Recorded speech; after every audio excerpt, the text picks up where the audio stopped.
I'm David Benitez here with Extreme Vocal Institute. This is John from The Last 10 Seconds of Life. It's good. And we're going to talk about vocal stuff. No, we're not. We're probably just going to go to bed. What's going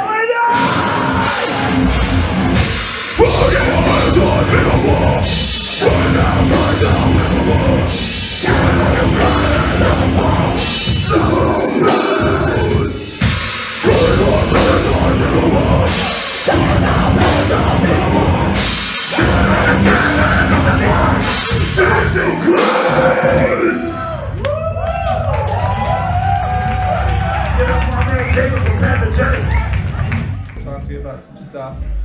As you've noticed, it's cold out. It sucks.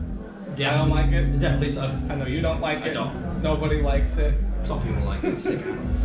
How do you handle touring in like colder weather in the winter and specifically like keeping your voice good? Just layers and layers. I try to always bring a scarf with me. I have like this little thing actually that I bring with me. It goes around my neck.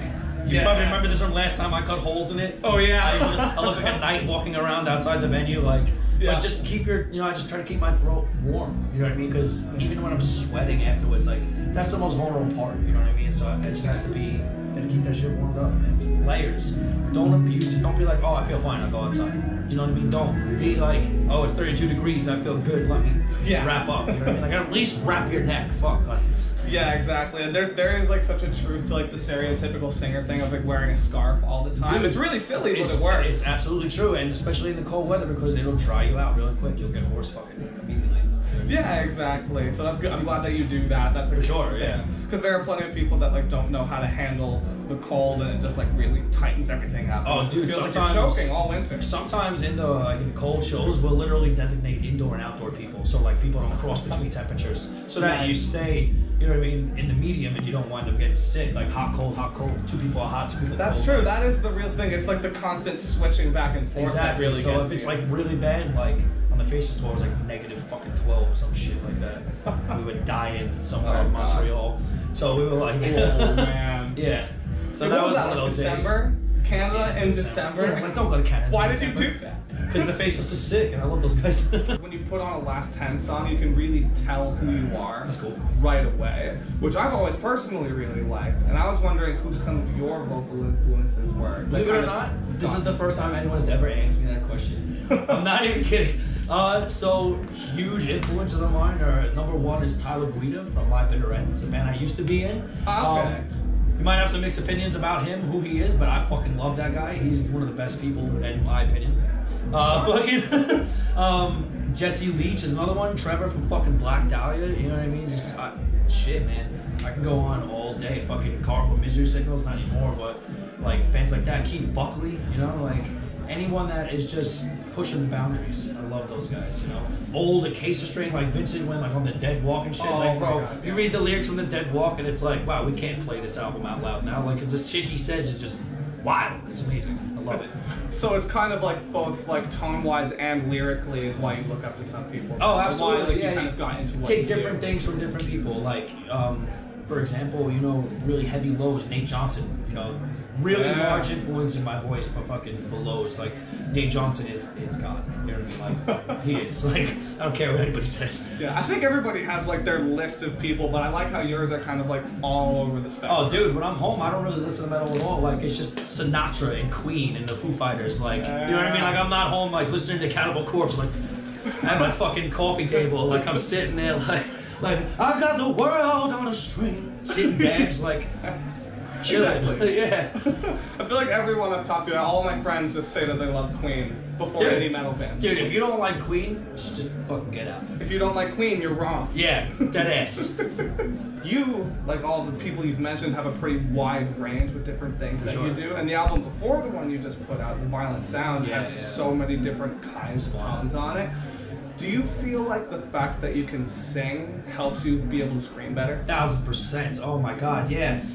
For anybody that's like, you know, you're aspiring to be a vocalist, learn how to sing first. Because I promise you, clean singing first is gonna help you do everything. Like screaming first and then going to clean singing is like you're working against the grain. And I know, like, you know, when you're a kid and you have that angst, like when I was young, I didn't want to fucking sit there and listen to Sinatra. You know what I mean? Like I listened to Shadows Fall all day and Kills With Your Gauge and On Earth and Cannibal Corpse and Deicide, and I'm in my room on my stereo like this off of my speaker, like you know what I mean? And you get good at it. You know what I mean? You get good at screaming, but then as you progress in your possible career, someone might want more from you. And if you go to do those things and it's like you don't know how to do it, you're gonna feel really stupid, especially if people are telling you, yo, you're so sick, and then they ask you to do something and you can't do it. You're gonna be like, oh, it's not gonna feel nice. You know what I mean? Yeah. Like, that's why I give a lot of, I love Bring Me the Horizon for that, man. Yeah. Like, they've really, you can say whatever you want about that band, but that band has gone like this. They're like a fucking slinky, and they're so sick. Like, and his voice is amazing. Like,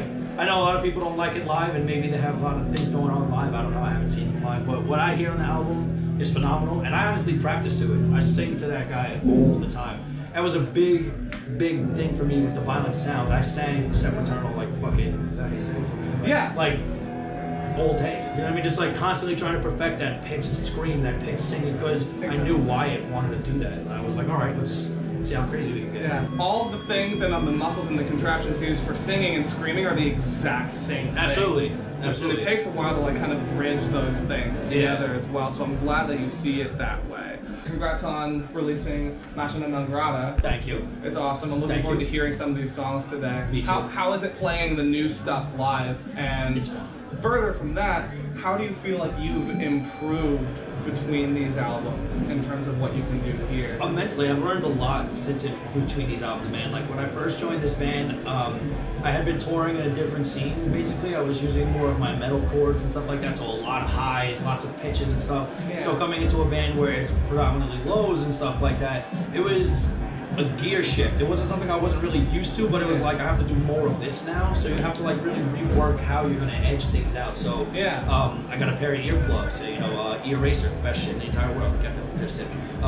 You know, I got a Sennheiser microphone, that helped me immensely. It literally like feels like it fucking screams for me, it's on. Like, I'm not even kidding. And it's just, you know, and all in all, playing my own songs live just feel more natural to me. And honestly, when we play those songs live, I feel more of a connection to them because I wrote with them, I recorded with them, and they just feel like they're more mine.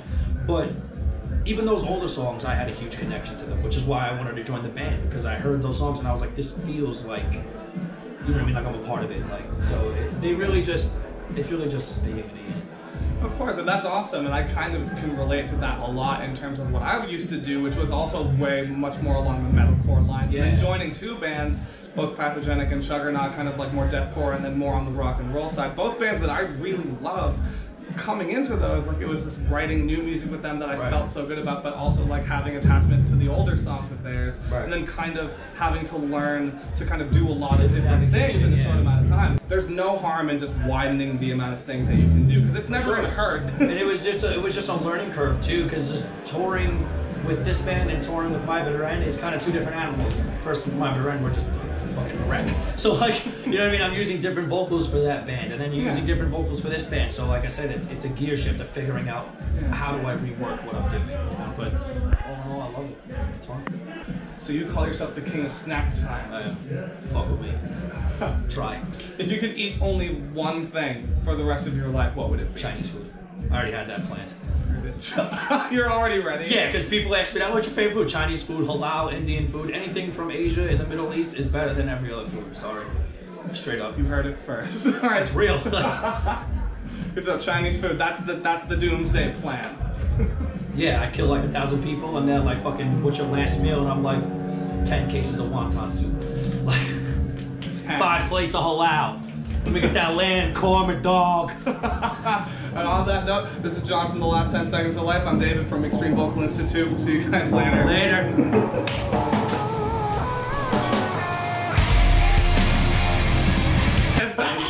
You know what I mean?